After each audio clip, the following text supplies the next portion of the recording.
we know that this happens in the teeth, and the teeth are bones, right? So teeth are specialized modified bones that protrude through the skin. But when fluoride is, we know fluoride is incorporated into the teeth, that also tells us it's incorporated into the bony structure. Now, the thing about fluoride is it doesn't have the same flex in teeth or bones that calcium does. Okay. So when it's incorporated into bone, it tends to create brittleness. There's a more likelihood of chipping.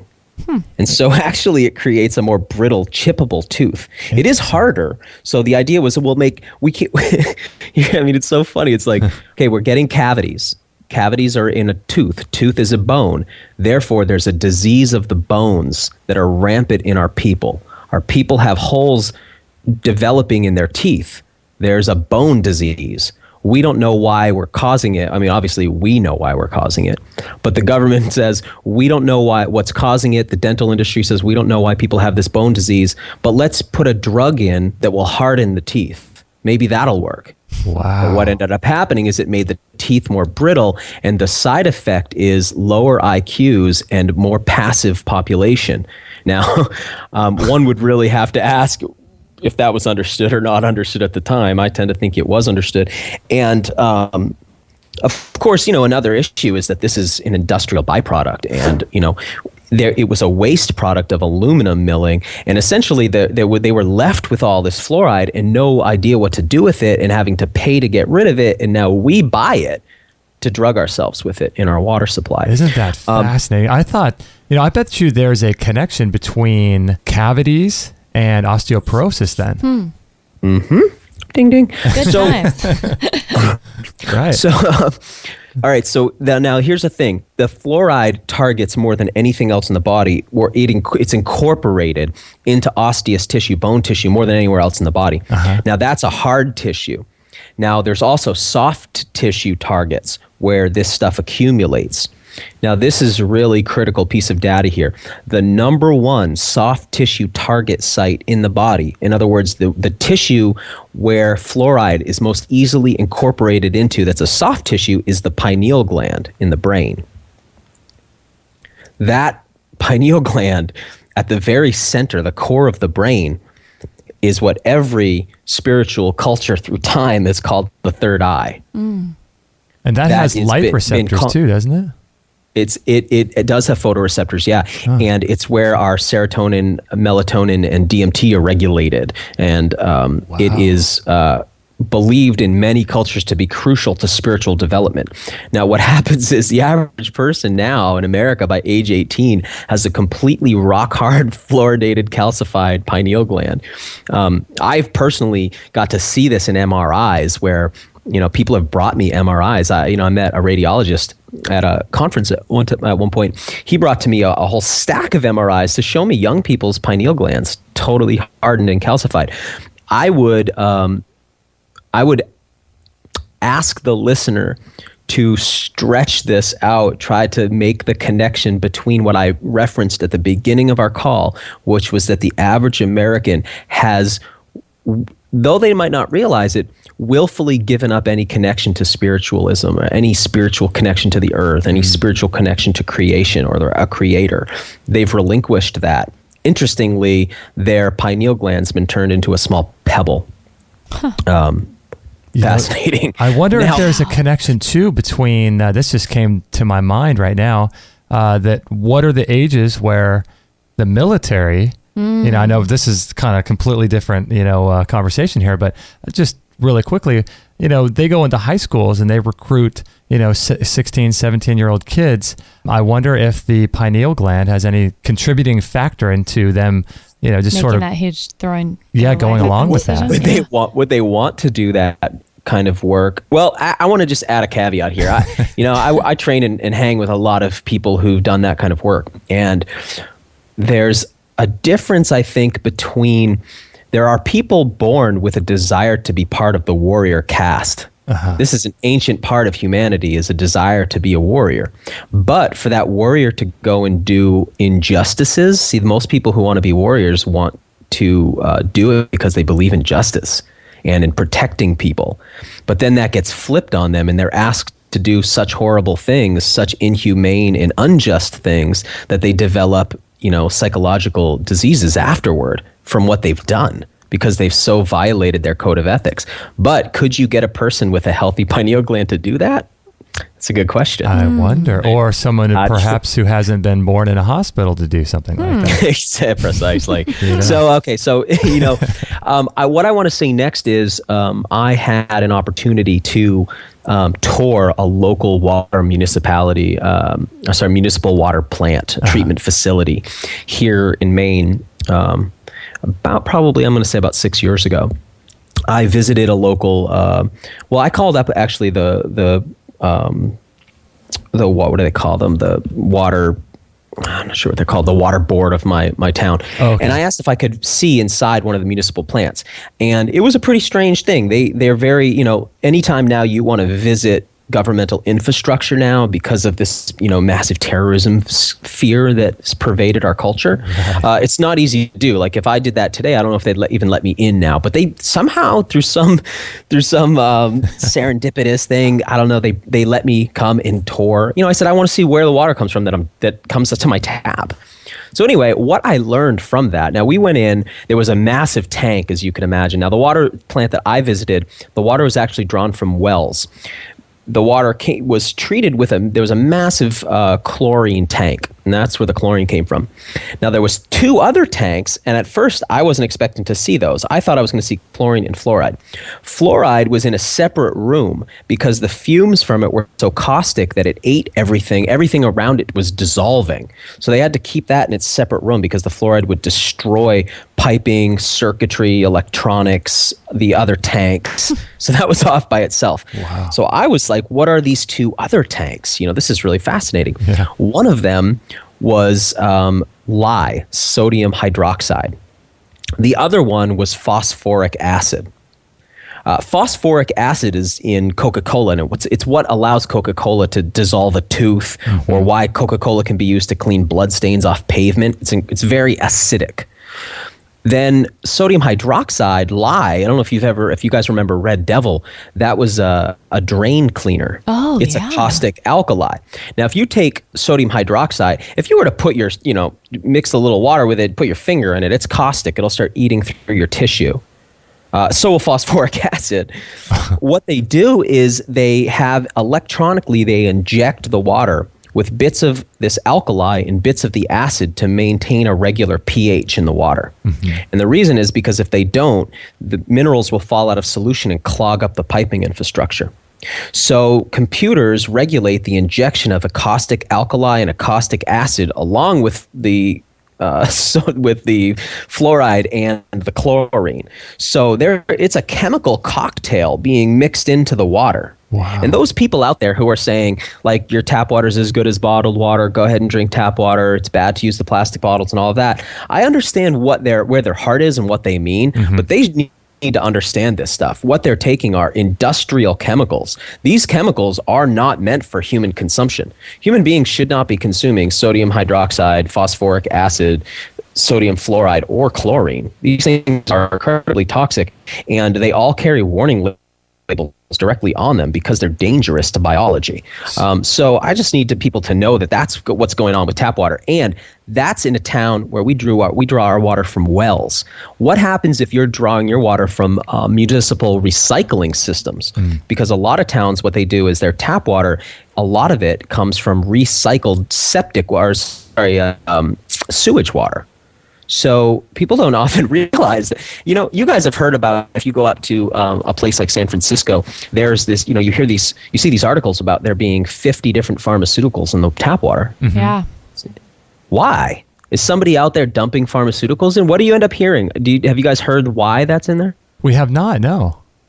Okay, so if you dig a little deeper, you'll hear there's birth control pills or birth control medications are in the water. There are selective serotonin reuptake inhibitor drugs in the water. There are, just a suite of pharmaceutical drugs.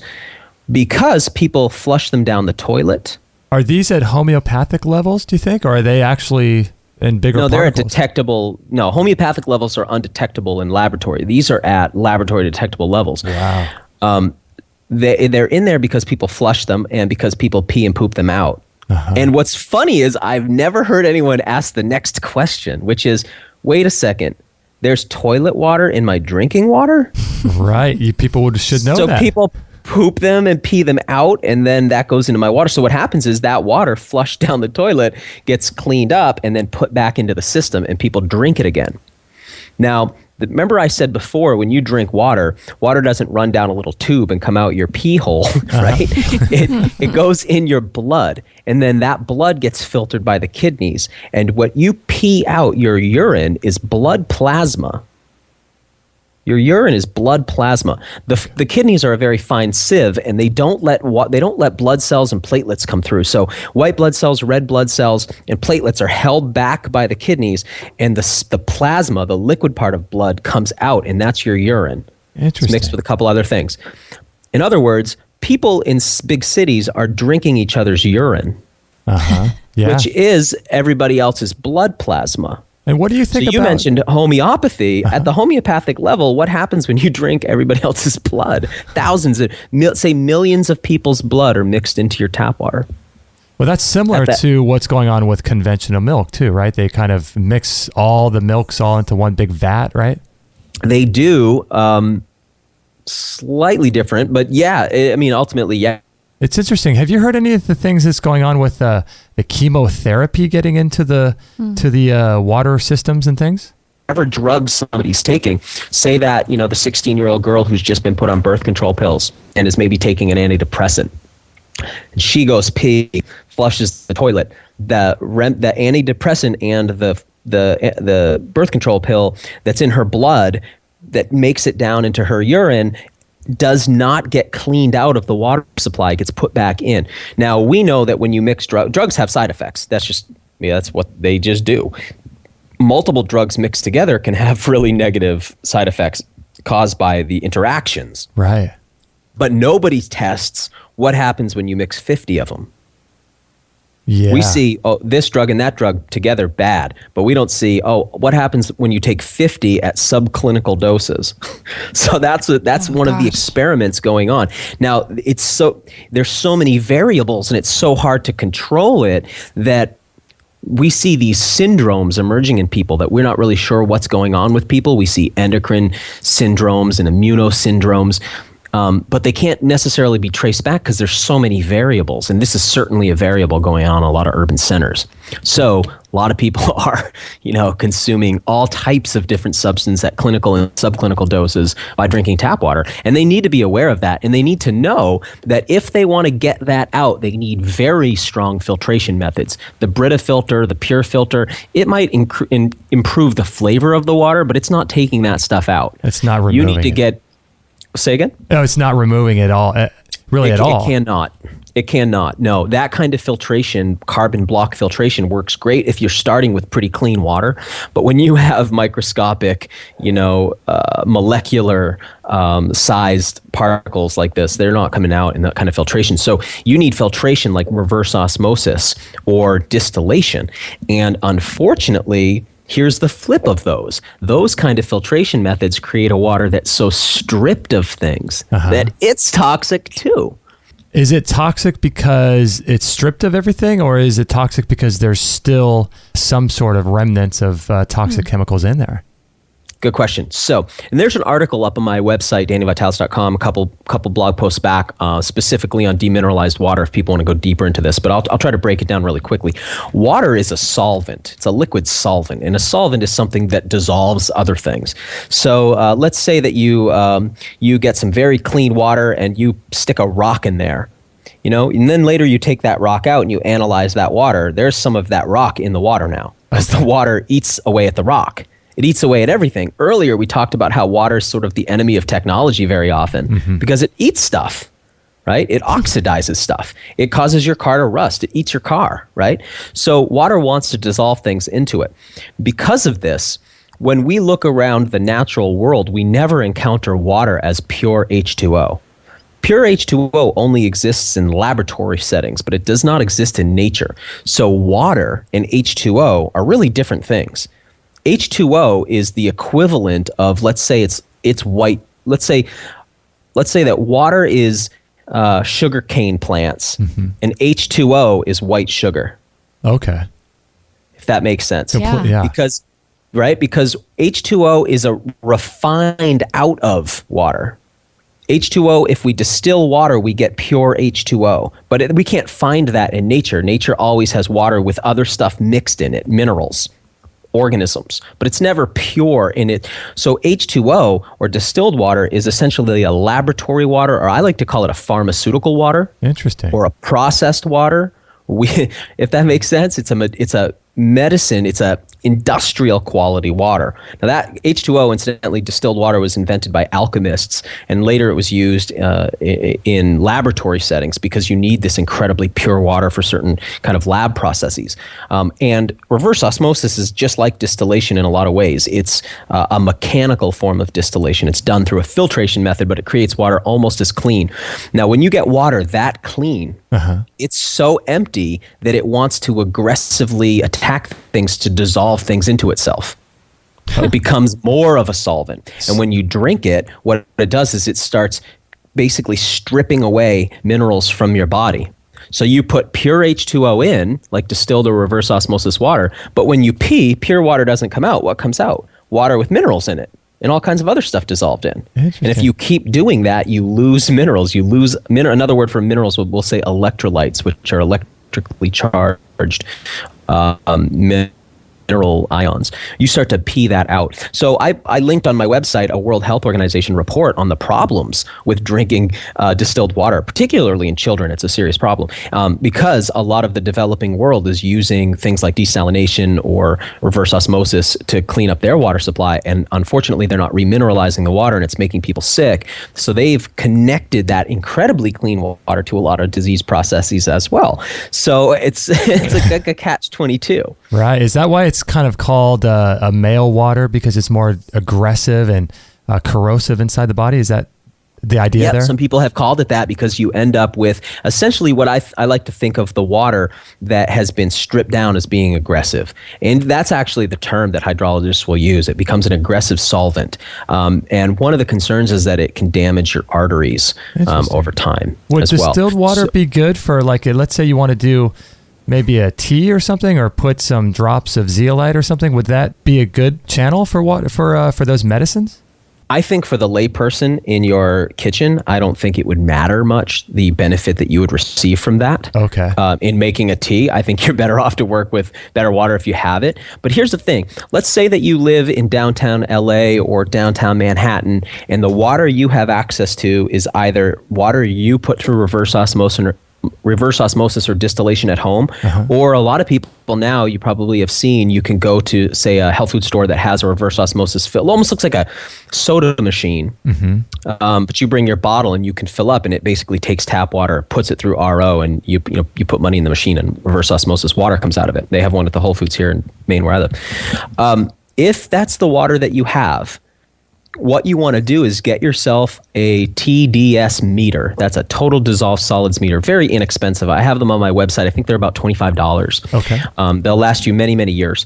And what they do is you put this meter in the water. It has an anode and a cathode, two little metal prongs. Those metal prongs want to send an electrical impulse between themselves. You can think of the anode as female and the cathode as male. They want to, one is positively charged, one's negatively charged, and they want to communicate electrically. In order to do that, they need to be put into something that's conductive. This is, you mentioned sort of some of the mystical, or I like to say esoteric qualities of water when we started the call. So here's one for people who are listening. We always are taught that water is conductive. You know that idea, like, don't let an electrically charged item fall in water with you? Don't be in the water when there's a lightning storm. Right. Because water conducts electricity, right? So the idea is if you're in the bathtub and you're listening to, the DVD player and it falls in the water with you and it's plugged in, you'd be electrocuted. But if you were in water that was truly pure H2O, it does not conduct electricity. Really? Water is an insulator at the H2O molecular level. It's an insulator. What makes water conduct electricity is not the water, it's the electrolytes in the water. That's why they're called electrolytes. Interesting. Okay. Because they're electrically conductive. So if we took pure H2O and we stuck a wire in there, it would conduct no electricity. As soon as we dropped some salt in that water, the sodium chloride would become ions, electrolytes, and immediately that water would conduct electricity now. So here's why this matters. The TDS meter, when you stick it in distilled water, is going to get a very low reading. It might get a 0 if it was perfectly distilled. Okay. It'll probably get a 4, 5, 6, 7 parts per million. It's reading how much salt or electrolytes are in that water. Natural water is going to read much higher. Like, for instance, if we went to a good spring, we would get water that, let's say it had a parts per million of dissolved minerals of 100. Mm-hmm. But distilled water is almost 0. RO water is almost 0. So what you can do is you bring home your 5-gallon, container of reverse osmosis water, and you take a very clean sea salt, like a Himalayan sea salt or a Celtic sea salt, and you put the TDS meter in there and you see what your base reading is. Let's say you get a reading of 10. Now you start sprinkling little amounts of salt in there and stirring that up until you bring the reading up around 100 or 150. Oh. Now you've taken that water and you've remineralized it. And now it's a much safer water to drink. Does that make sense? You think I explained that clearly enough? Because I want to make sure people get that. Yeah, and I think people also do that with like lemon. If they have distilled water, people will add lemon to their water. Is that kind of the same idea? The value of adding lemon, it's a different idea because you're going to get far less of the electrolytes this way. But The value of adding lemon is this. Water is more hydrating when it's acidic. Water is more hydrating when it's acidic. You can tell this because instinctively you know if it's really hot outside. Do you think if I gave you 250 milliliters of water or 250 milliliters of water with lemon, which is going to quench your thirst better? No question, it's the lemon. It's the acids make you feel hydrated. That's why citrus fruits feel so hydrating. So often when people have a low quality water, the water doesn't hydrate them. Reverse osmosis and distilled water, interestingly, and this is even in that World Health Organization report, people don't feel their thirst gets quenched by it. So what happens is you can keep drinking that water all day long and you never feel like satisfied from it. That's why when you go to a restaurant and the restaurant serves either RO water or let's say they serve tap water, they'll put lemon in it. You go to a hotel, they'll put lemon in your water because a slice of lemon because it makes their water seem better. It's like to fake you out, right? Yeah. Wow. Because you'll feel more hydrated. Yeah. No, it's just fascinating. And we're going to get to talking with Daniel about many more subject matters about water. And don't forget to check out his website. We're going to take a little break here. His website is danielvitalis.com and sirthrival.com as well, where he's got the TDS meters and all kinds of really great things. And he's recently relaunched the website findaspring.com, which is where Kate and I get the map to go to our spring. So it's been a congratulations on that. And we'll be talking to him about that after this break. So don't forget to check out danielvitalis.com. It was really cool. A while back, we had Deborah Lynn Dad on our show, and that was episode number 45. She's kind of like the queen of detoxification and getting toxins and chemicals and poisons and drugs out of your body and out of your home. She has a really, really great website. And again, that was extremehealthradio.com/45, her interview that we had. And she turned us on to a really cool product. It's a natural zeolite, which is pretty amazing, actually. And if you're interested in that kind of thing, you can check it out at extremehealthradio.com/zeolite. That's ZEOLITE. That will redirect you to this really cool product that she turned us on to. And I talked with her at length about it. And I've been doing a lot of research about it. And zeolites are adsorptive, so they're positively charged and they bind to anything that's negatively charged, which is like toxins and poisons and chemicals and all these things that we're exposed to. And what they do is they just pull them out of your bloodstream. The size of the zeolite molecule is really important too. So the smaller the size, the more powerful and the more toxins it's going to grab onto and flush out of your body. And this one I think is 0.03 micron. microns, which is really, really small. I think it's the smallest in the industry from what I've learned and from what I've researched. So it's really, really a cool product. And if you're living in the modern world and want to get these heavy metals and toxins and poisons out of your bloodstream, check it out, extremehealthradio.com/zeolite. And it's about, I think, $24 per month for a bottle. And it's really a great way to get rid of these toxins and poisons out of your bloodstream and capillaries and out of the cells and all that kind of stuff. And we really, really liked the product and spoke with the company and trust Deborah. She's done a lot of great work. So if you're interested in that kind of thing, check it out, extremehealthradio.com/zeolite, or you can read about it more on our store as well. And thanks for listening, and let's get back to the show. 100% listener supported. Extreme Health Radio. Opening minds and transforming lives worldwide. Don't forget to join our thriving community for health tips, inspiration, and show updates at extremehealthradio.com/Facebook.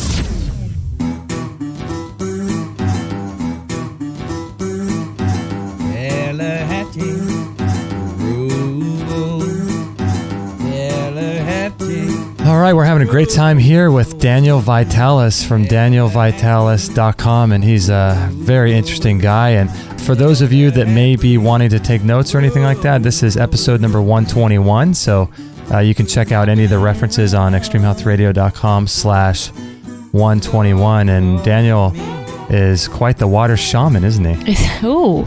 Excellent use of verbiage there. He is. He knows more about water than I think anyone. Oh my gosh, he's so fascinating. And this information about water is really crazy. Isn't it? I never knew half of this, and I'm just finding it all just a lot to take in. Yeah, really great. And his website, for those of you that are interested, is danielvitalis.com, and sirthrival.com is also a website of his. That's where he sells all of his products. And if you'd like to support us, you can buy any of his products if you're interested through our link, which is extremehealthradio.com/sirthrival. And that would be a great way to support us. And right now we have a listener question, Daniel, that I want to play for you. So I'm going to cue that up and we'll play it right now. Okay, this is from Victoria, and she is in Canada. So let me go ahead and play it and make sure you can listen to it. We'll start it right now. Hi, my name is Victoria, and I'm calling from Calgary, Alberta, Canada. We've just had a massive flood in our Bow and adjoining Elbow rivers here in Calgary, and there's been quite a few homes, unfortunately, taken out, and a lot of debris in our river itself. It's also affected a lot of southern Alberta, and at the moment, there's also a train that's become derailed that's carrying diesel fuel. Now, the city is telling us that it is safe to drink the tap water.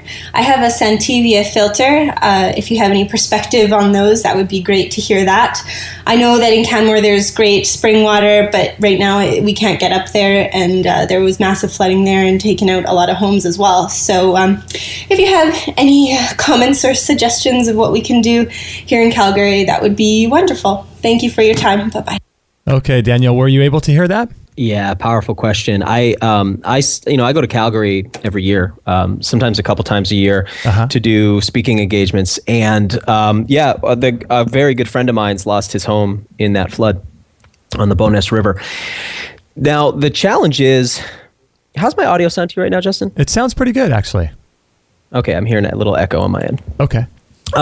So the challenge is, I don't know what their water where their water comes from. If their water is coming from the water table, surface water, then I would be concerned about there being some stuff in that water for some time, and I would definitely be looking at using her filter. I don't know the specific filter, and I don't know where Calgary gets their water. But this brings up a really good point, which is that spring water, which we'll talk about in a few minutes, comes up through cracks in the bedrock from deep below the bedrock in aquifers, and that water does not get contaminated when, say, a diesel truck spills diesel into the water table. Okay. It doesn't affect a spring, but it does affect dug wells. It does affect water that comes from rivers and streams and creeks and things like that. Interesting. Okay. Well, that makes sense. Yeah, so she's having some issues. I think her people are telling her that the water's safe and all this kind of thing. And right. And what she needs to find out is, where does Calgary source its water from? That's what's going to help her determine. If they're sourcing water, let's say from rivers that are upstream of this, then it shouldn't be a problem. If they're sourcing water downstream of this, then that's a problem. If their water's coming from the from groundwater, surface water, then that's going to be an issue. So she's going to have to look into what Calgary's water source is. Okay, interesting. So with the water, I guess it really depends on a lot of different factors for people. Some people are going to be saying to themselves, well, I'd love to go to a spring, but it's really not practical. But so they're looking at either going to the store and getting some sparklets or getting maybe distilled. It sounds like distilled wouldn't be something you want to do long term. So would they just want to do as much water shamanism as they possibly could? Well, this is what. Let me do this, Justin. Let me say a little bit about bottled water, and then I want to get into all the solutions of what people can do. Excellent. It's not going to be as scary as I think. So as I was saying, there's a bunch of solutions, and I want to get into all those, but I want to hit on one more piece because we said that people are getting their water typically either from the tap or from bottled water. So I just want to hit on the bottled water industry for a second, because obviously I'm not even going to go into the pollution issues with bottles and plastic and all of that. I think we know that. Mm-hmm. The main thing, though, I want people to take away from actually 2 points. One is that we don't really have any spring water companies in the United States. What we have are well water companies. This took me a little digging to uncover, but I live real close to Poland Spring, which is one of the famous, water sources for the United States for bottled waters. And what I came to learn was that Poland Spring is not really Poland Spring; it's Poland Springs, plural, and it's actually not Poland Springs at all. It's Poland Wells. And what the spring water industry did was they through lobbying. And through really, I think we're naive to think we don't live in a fascist country right now. We do. That's the merger of corporate and state power. Mm-hmm. And we see it with, things like